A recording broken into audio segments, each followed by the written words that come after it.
একটি সুন্দর বন ছিল, যেখানে এক ছোট্ট পিঁপড়া বসবাস করত। তার নাম ছিল টিপু। টিপু ছিল খুবই পরিশ্রমী এবং ধৈর্যশীল।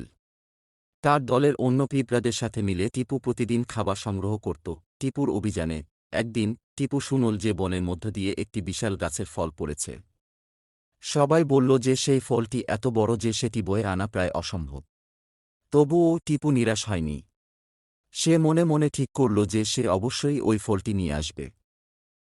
সাহসিকতা ও পরিশ্রম, টিপু তার দলের সাথে গিয়ে দেখল ফলটি সত্যিই বিশাল। সবাই হতাশ হয়ে ফিরে আসার জন্য প্রস্তুত হল, কিন্তু টিপু বলল, আমরা যদি সবাই মিলে চেষ্টা করি, তাহলে আমরা পারব। আমাদের শুধু ধৈর্য ও পরিশ্রম করতে হবে। এই কথা শুনে টিপুর দলের সবাই আবার নতুন উদ্যমে কাজ শুরু করল। তারা একসাথে মিলেমিশে চেষ্টা করতে লাগল। টিপু ছিল তাদের নেতা এবং সে সবাইকে উৎসাহিত করত। ধীরে ধীরে তারা ফলটিকে গন্তব্যে নিয়ে যেতে সক্ষম হল। টিপু এবং তার দল প্রমাণ করল যে একটাই শক্তি। বন্ধুরা, এরকম নতুন নতুন ভিডিও পেতে আমাদের চ্যানেলটিকে লাইক সাবস্ক্রাইব করে রাখো।